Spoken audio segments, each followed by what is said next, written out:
The city streets gleamed under a fine mist as Detective Michael Rowan stepped out of his car, breathing in the faint scent of rain mixed with gasoline and smoke. It was late, and the press buzzed nearby, cameras flashing in the shadows as Michael and his partner Clara Hughes ducked under the yellow crime scene tape. They were just outside a narrow alley on the city's west side, one of those parts of town where everything felt too close, too quiet, and all the buildings looked like they held secrets. At the mouth of the alley, the body of a man lay sprawled in a pool of rainwater mixed with blood. He was dressed sharply, the collar of his shirt open, his tie dangling loose around his neck. But the usual coolness and control had been stripped from him, his face frozen in an expression of shock and pain. Michael crouched beside the man, taking in the scene. The blood was fresh, and a stray newspaper, soaked through with rain, lay beside the body. He picked it up, noting the headline that seemed to mock him with its twisted irony.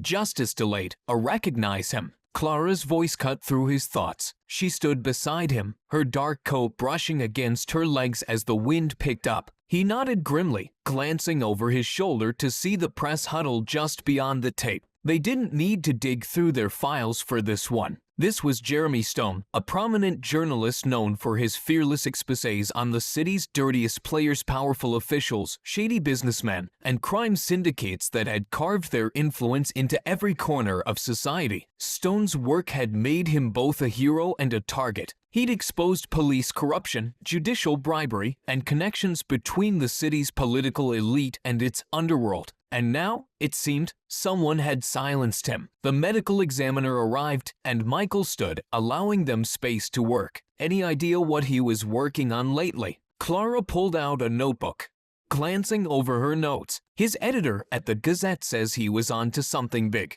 but he kept it close to the chest. Apparently, he didn't want to risk anything leaking until he had every piece of the story in place. Michael felt a pang of respect for Stone, even as his own anger simmered beneath the surface. Journalists like him reminded Michael why he did what he did, uncovering truth, even at the cost of personal safety. He made a mental note to visit Stone's office at the Gazette in the morning, hoping they might find something to lead them toward his last story. The next day, Michael and Clara found themselves navigating the bustling newsroom of the Gazette. It was a chaotic hive of journalists, editors, and interns, all talking in hushed tones, throwing anxious glances at the detectives. Stone's office was a small, cluttered space at the back, walls lined with stacks of files, notes, and countless newspaper clippings. His editor, a weary man in his late 50s named Greg Simmons, met them at the door. His face was drawn, and he looked as if he hadn't slept since the news broke. "I knew he'd been pushing boundaries,"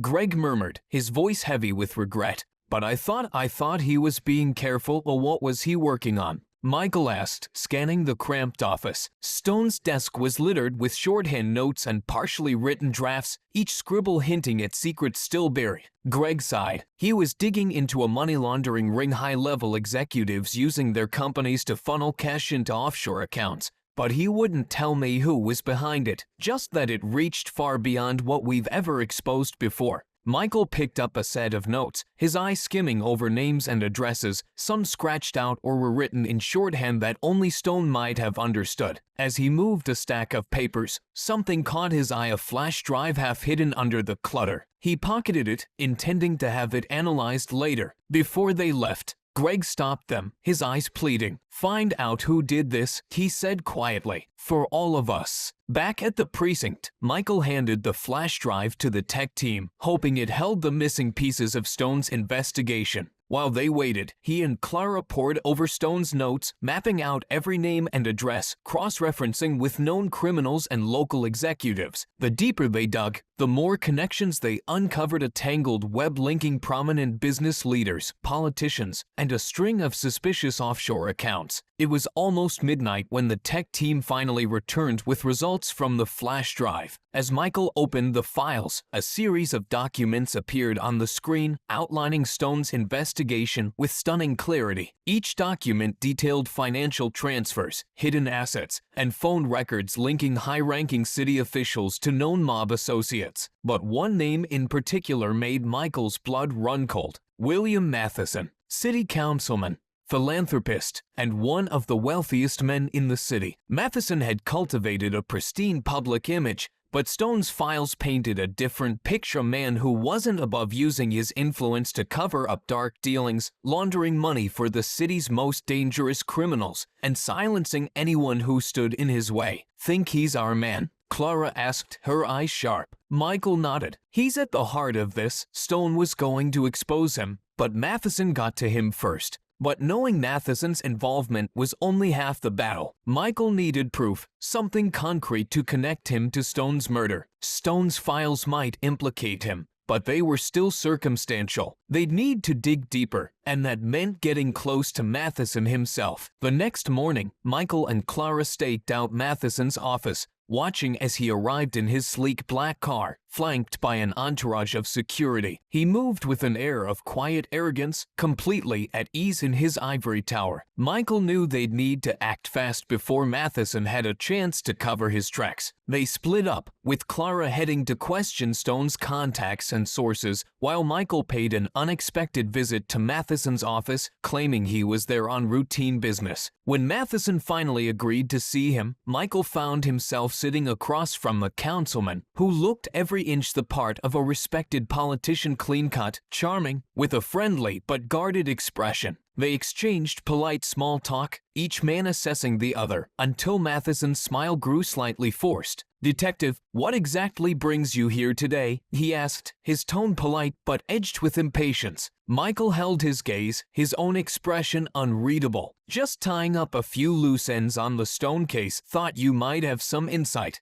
given your influence around town." Matheson's expression barely shifted, but Michael noticed the slight tension in his jaw. "A tragedy," Matheson said smoothly. "Jeremy was a good man, but you know how it is, sometimes people get involved with the wrong crowd." "Funny," Michael replied, leaning back in his chair. "Seems like he was exposing the wrong crowd." There was a brief silence, each man studying the other, and Michael sensed that Matheson had already figured out why he was really there. Matheson's mask slipped for a fraction of a second, revealing a glint of steel beneath his polished exterior. Then, just as quickly, it was gone, replaced by the charming smile. "If there's anything I can do to help, Detective," he said, his tone smooth as silk, "you know where to find me." Later that night, Michael's frustration mounted as he and Clara combed through every lead, every document, every conversation they'd gathered from Stone's investigation. They were close, but not close enough. Matheson was too careful, his tracks covered too well. He'd spent years building walls around himself, and taking him down would take more than a few accusations. Just as Michael was about to call it a night, Clara's phone rang. She answered, listening intently before her face went pale. "Michael, Stone's editor.